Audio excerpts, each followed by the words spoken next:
Happy New Year, everybody, and welcome back to my channel. If you are a subscriber and you've been following me for a while, you may have noticed, like, where is Ashley OT? Where has she been? Well, I've been on just a little break. You know, we had the holidays and then I had some other personal stuff going on and I just needed some time.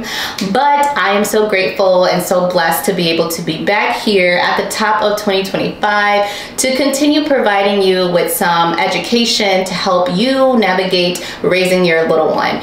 And in case you are new here, hello, nice to meet you here. My name is Ashley, also known as Ashley OT. I am a pediatric occupational therapist, and on this channel I basically provide information and education all around toddler and child development, especially in those early stages of childhood development, typically between like 0 to 3, 0 to 5.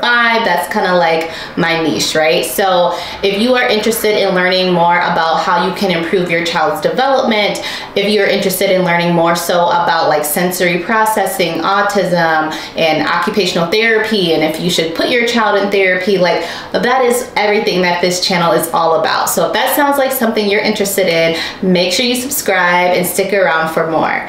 But in this video, I wanted to really talk about sleep, because as we know, sleep has been always that thing that parents are like, oh my gosh, like, I need my child to sleep at night. I need to sleep at night. And because we're just coming off of holiday, a lot of us, the sleep routines have kind of been all over the place. At least I know even mine has. As an adult, my sleep has been all over the place. And so I know a lot of you are now starting to kind of get back into work, and children are kind of going back to school. And so if you have a little one at home, I'm pretty sure you're also trying to get that little one back into their sleep routine.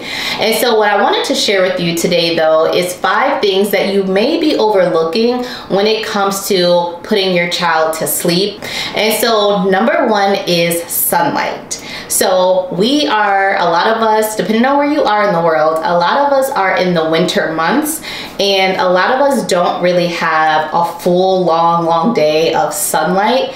And believe it or not, sunlight highly impacts our sleep patterns and the way that we sleep at night. And so one thing that I highly recommend is that you start being more intentional about making sure your child gets as much sunlight as possible. Yes, even in the winter months, right? So I know I don't like to be outside in the winter either, but even if you can just have your child get some type of sunlight during their day, or natural light, right? Because not all the time is the sun like beaming on us, but at least getting out and having some natural light can really help impact your child's sleep at night. So maybe you can have your child, you know, if the weather's not too bad, you guys can still go outside for a few minutes here and there. Or if you are gonna go on a grocery run or take your child to the library, just even that exposure from getting out of your car and going into these public places can also help your child sleep. So I guess when it comes to sunlight, even in the winter time, what I'm trying to say is get out as much as possible. The second thing that you're probably overlooking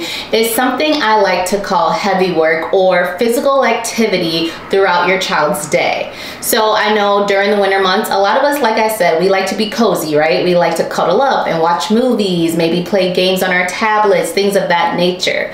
But one thing that's really gonna like improve your child's sleep is if you have them engage in some type of physical activity where they're really engaging their muscles throughout their day. And so you can do things such as obstacle courses with your child. You can do things such as filling up a laundry basket or box filled with clothing or toys or books, something that kind of gives it some weight, and have your child to push and pull it across the floor. You can do things such as having your child help you with chores around the house, so they can help you push like the vacuum or pick up the garbage or or shovel the snow or whatever have you. Just something that's really going to get their muscles engaged and kind of going to give them some more feedback and input to their muscles. This is not only going to help your child get in some physical movement and exercise during their day, but it's also going to help impact their sleep at night. So make sure you are intentional about getting your child some type of physical activity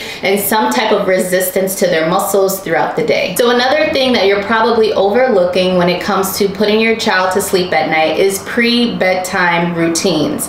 So it's very important that you have a set and structured routine throughout your child's night so they know what to expect when it comes to bedtime. So something like that may look like, first, we are going to go have a bath, second, we are going to read a book, and third, lights out. So the more and more you get your child used to that set routine, the better it's going to be, because they're going to have that expectation of what's to come when it's time for bed. So don't skip out on those bedtime routines that are established night after night. The fourth thing that you are probably overlooking when it comes to putting your child down for sleep at night is temperature and lighting. So we'll start with temperature. So most doctors recommend between 65 to 68 degrees as far as what you should have your thermostat set at in your house when it comes to sleeping. If you have the temperature set too high, that can actually mess up your sleep patterns as well as your child's. So you want to make sure that even though it's winter for a lot of us at the time of this video,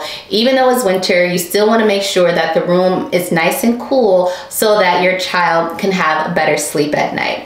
Then when it comes to lighting, you may want to consider either a night light with like a red bulb, because that is also set to induce more sleep and induce better sleep. Or you can even consider blackout curtains, because that too is said to have helped a lot with sleep patterns and helping the child to sleep better throughout the night. And the fifth thing that you're probably overlooking when it comes to putting your child to sleep at night is the amount of screen time that you provide them throughout the day, even leading up to bedtime. So obviously children that are like 3 and under should not be even getting that much screen time to begin with. But if you do give them screen time, you want to make sure that it's way ahead of bedtime, because that blue light at night is actually very alerting for their brains, and it's still kind of keeping their brain up and moving even though they should be winding down and be ready for sleep. So I hope these 5 tips were helpful for you, and let me know in the comments below, were there any of these that you heard about that you were actually overlooking? Was it the sunlight? Was it the heavy work or the physical activity? Was it the pre-bedtime routines? Was it the temperature and lighting?